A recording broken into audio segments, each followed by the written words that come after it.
Ready for the word? Let's go on and look at the rest of Genesis 12. The next verses have always bothered me.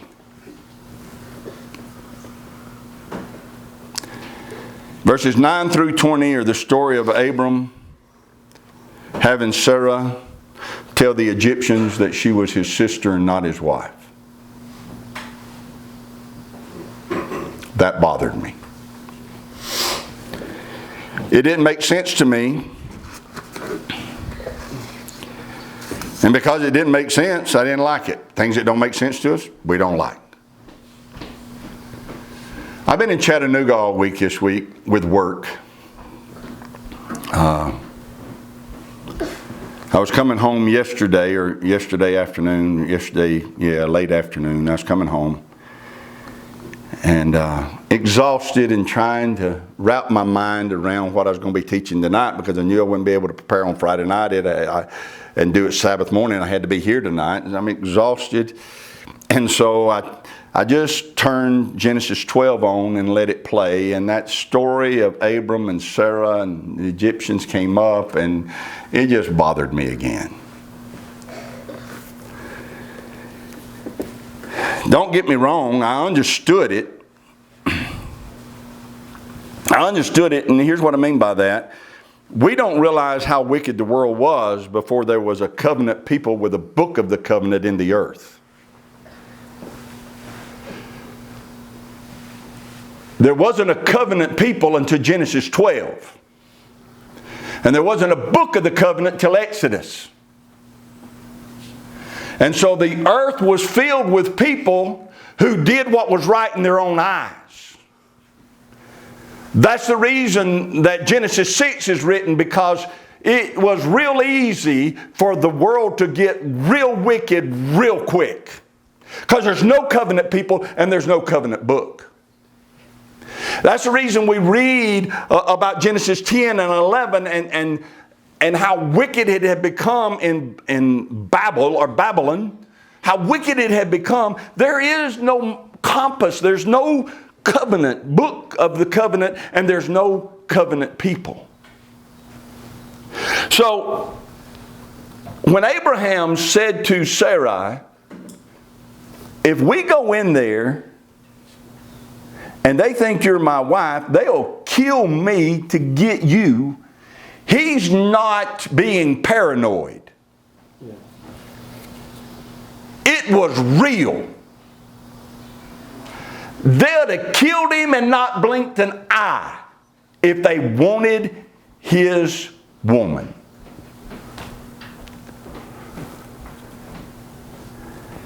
I mean, we think it's bad now.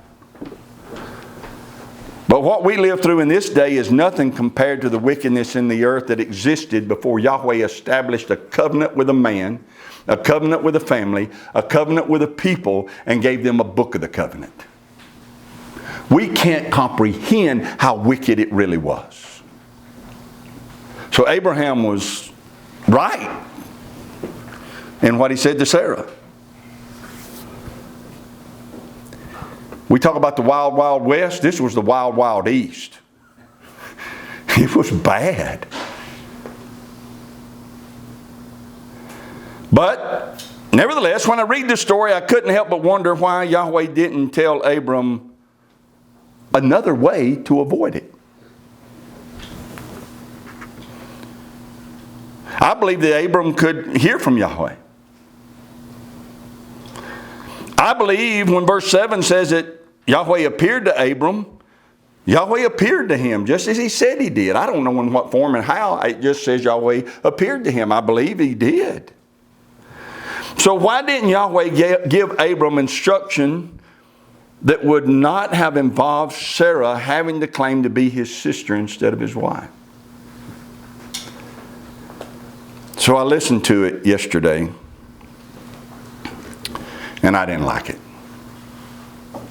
So I listened to it again, and I didn't like it again. So I hit repeat and listened to it again, and I still didn't like it. But do you know that Yahweh's Word is alive and powerful? And if we'll read it and hear it and meditate on it, do you know that Yahweh will explain it to us? You know where we go wrong most of the time, where most people go wrong? When they get to something they don't understand, you know what the first thing they do is? Skip it. Buy a book, a commentary, or skip it. But most people will just go buy a commentary and let's see what the commentary says right here. Oh, okay. The guy that wrote the commentary didn't write Genesis 12. So if you want to know what Genesis 12 means, go ask he who wrote it. And then be patient and wait. Because he's got to wade through all of our preconceived ideas and push them aside and suppress them before he can tell us why he does what he does and what he meant by what he said. When you go to a commentary, you get in the wisdom of men. Go to Yahweh, read it and read it and read it and listen and listen and read it and listen and be patient. He'll explain it to you. I know we've been here a long time, but I cannot say that without referring back to what happened when I was meditating on Isaiah 1. Is it Isaiah 1:9 or Isaiah 1:19? Somebody look it up for me. What's verse 19 say? If you're willing and obedient, you'll eat the good. That's the one. I had heard that on a cassette tape I was listening to. Somebody else preaching and I'd heard it. If you be willing and obedient, you shall eat the fruit of the land. If you be willing and obedient, you shall eat the fruit of the land. And I kept thinking, what does that mean? If I'm willing and obedient, I can eat the fruit of the land. And I'm not talking about an hour or two or a day or two. I'm talking about weeks and weeks and weeks. I would play that over and over and over. Because I couldn't get excited about the fact that if I was willing and obedient, I could have lots of okra. If you're willing and obedient, I give you a lot of apples. If you're willing and obedient, you'll eat the fruit of the land. I'll overload you with squash and potatoes. You understand? That's where my mind was. I couldn't get excited about it. I was traveling up 72. I can still see it to this day. I was traveling up 72 going across Chapman Mountain. I wasn't even thinking about the verse that day. Wasn't even thinking about it. I was just going across Chapman Mountain and I heard in my spirit this question. What comes out of the land? Everything. Everything. When that question hit my spirit, the answer exploded on the inside of me. Everything comes out of the land. None of it comes from Mars or Jupiter or any other place that might be out there. Everything we have and enjoy and possess comes out of the land. Our cars come out of the land. Our stoves and refrigerators come out of the land. Our tractors come out of the land. Our clothes come out of the land. Everything we could ever want, our computers, our cell phones, our technology comes out of the land. So when Yahweh said, if you will obey me, if you're willing and obedient, you shall eat the fruit of the land. He's promising us everything. There's nothing He'll withhold from us. So that's what I'm talking about. When there's something you run up against and you're not quite sure what it means, turn to the Ruach HaKodesh. Don't go to a commentary. I mean, they have their limited value, but I could have read every commentary in the world and would have never found that revelation knowledge. Wow. I'm bragging on Yahweh, by the way. Let the one who wrote it tell you what it means. Well, that's what happened Thursday. I was too tired Thursday to do anything except to cry out for help. And I was amazed at how quickly the answer came. And I'd like, if you'll allow me, to show you the beauty of this story. It's going to require that we read it. But I want to show you the beauty of this story. Verse 9. Abram journeyed, going on still toward the south, and there was a famine in the land. And Abram went down into Egypt to sojourn there, for the famine was grievous in the land. And it came to pass, when he was come near to enter into Egypt, that he said unto Sarai his wife, Behold now, I know that you are a fair woman to look upon. Now when he said the word fair, he didn't mean it the way we mean it.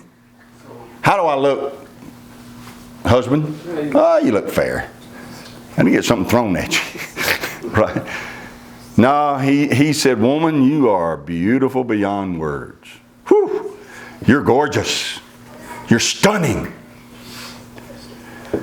Therefore it shall come to pass, when the Egyptians shall see thee, that they shall say, This is his wife, and they will kill me, but they will save you alive. Now understand, this woman is in her 60s. And Abraham says to her, in her 60s, Woman, you're so beautiful, men would kill me just to take you away. Wow. In a kingdom filled with 18 to 30-year-olds, Sarah was so beautiful, more beautiful than them all, and their wickedness was so exceedingly great, it would have resulted in the death of Abraham. So he said in verse 13, I pray you that you are my, say I pray you, you are my sister, that it may be well with me for thy sake, and my soul shall live because of you. And it came to pass that when Abram was coming to Egypt, the Egyptians beheld the woman, that she was very fair. Abraham lived with her every day. He had gotten used to her beauty. So he said, you're fair. You are beautiful. But when the Egyptians saw her for the first time, they didn't say she was beautiful or fair. They said, you are very fair. Very beautiful. The princes also, Pharaoh saw her and commended her before Pharaoh. Pharaoh, you got to see this woman, Pharaoh. And the woman, mark this, was taken into Pharaoh's house.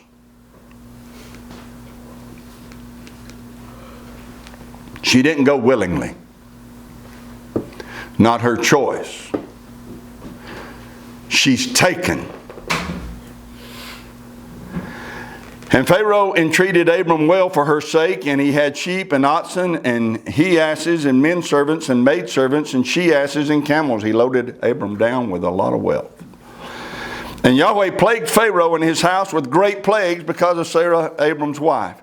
And Pharaoh called Abram and said, What is this that you have done unto me? Why did you not tell me that she was your wife? Why said you, she's my sister, so I might have taken her to be my wife. Now therefore, behold your wife, take her and go your way. And Pharaoh commanded his men concerning him, and they sent him away, and his wife, and all that he had. Now that's the story. Does any part of that story bother you, or has it ever bothered you? Am I the only one? Or yeah, bother you? Okay.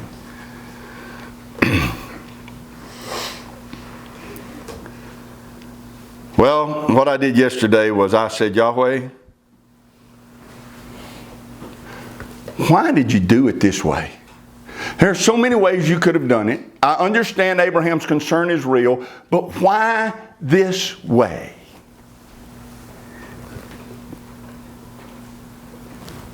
Why did you either instruct Abraham to do this, or why did you wait until he had done it and then afterward do what you had to do to protect him? There has to be a reason. And Yahweh makes this promise to us. He said, if any of you lack wisdom, let him ask. I'm lacking wisdom. I don't understand, and I want to understand, why did you do this? And when I ask it, it came. I didn't try to reason it out. It just came. And I had a shouting good time in my pickup truck on the way home. And I'm not going to tell you why. I'm not going to tell you why he did it. I want to see if you can see it for yourself. So I'm going to go over the story again. I know you're tired. I know we've been here a long time. But I'm going to tell you the story again. And when you see it, if you see it, when you see it, shout wow. Because that's the only appropriate response once you see it. Genesis 12:9. Abraham journeyed, going on still toward the south, and there was a famine in the land. Note, there was a famine in the land. And note that Yahweh's covenant man goes into Egypt to escape the famine.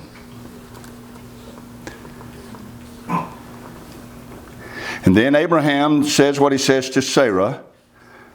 Verse 11 and verse 12. So verse 11 and 12 let us know that the Egyptians would like nothing more than to kill the man who's in covenant with Yahweh. Spencer, thank you, man. There's a wow. The Egyptians would want to kill the man who's in covenant with Yahweh. Verse 13, Abram comes up with a means by which he will live. Even though the Pharaoh is going to want to kill the covenant man lives anyway. Verse 14 and 15, we find out that the wife of the covenant man was taken. Not of her own free will, but she's taken into Pharaoh's house.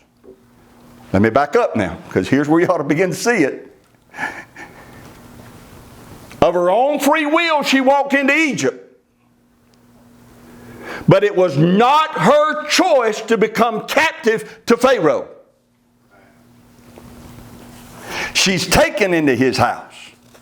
She was never meant to serve him. Her beauty and her labors were never meant to be for him. He's taking her and he's taking from her what doesn't belong to him. Verse 16, what happens? Not yet. That's verse 17. What happened in verse 16? Give Abram gifts. That's right. There is a wealth transfer. You see it yet? What happened in verse 17?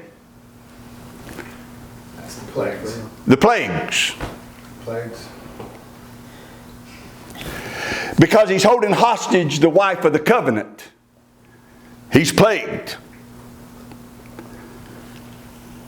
Verse 18 and 19, Pharaoh wants to act insolent as if none of this is his fault. His intentions were wicked from the beginning, but he wants to pretend he's done nothing wrong. He would have killed Abraham and taken Sarah for himself if he could have gotten away with it.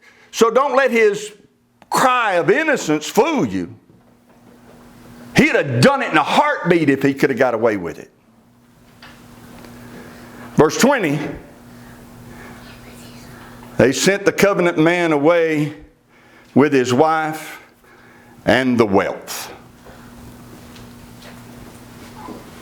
Do we need to go over it again, or do you see it? They go into Egypt because of a famine. The covenant man is under the threat of death. The covenant bride is taken into hostage. There's a transfer of wealth. There are plagues that come against Pharaoh. He sends the man and his wife away with all of the stuff. Yahweh, why did you have to do it this way? And Yahweh said, because I give hope through patterns. 450 years from now, all my bride would have to do is remember this pattern to find hope. When Pharaoh takes Israel captive, and it looks like there's no escape, when Pharaoh had determined to kill Moses, and had the power to do it, and had the power to keep Sarah in Egypt so she couldn't escape, all my people had to do was look back at Genesis 12 and see the pattern. And they'd have known that I'd have done whatever I had to do to get them out of there, and I'd make sure they don't leave empty-handed. Because my bride's beauty and my bride's resources are not for any Pharaoh. That's right. Woo! Yahweh gives hope through patterns. All the Moedim are patterns. They were always meant to show us what He's going to do, when He's going to do it, how He's going to do it. But the Moedims aren't the only patterns He gives us. So the message is, pay attention to the patterns. When you find yourself in a situation, pay attention to the patterns, because your answer might be in a statute that will get you out of the mess that you're in. Yahweh bless you and keep you. Yahweh make His face shine upon you and be gracious to you. Yahweh lift up His countenance upon you and give you peace. As His name is put upon you, so shall He Himself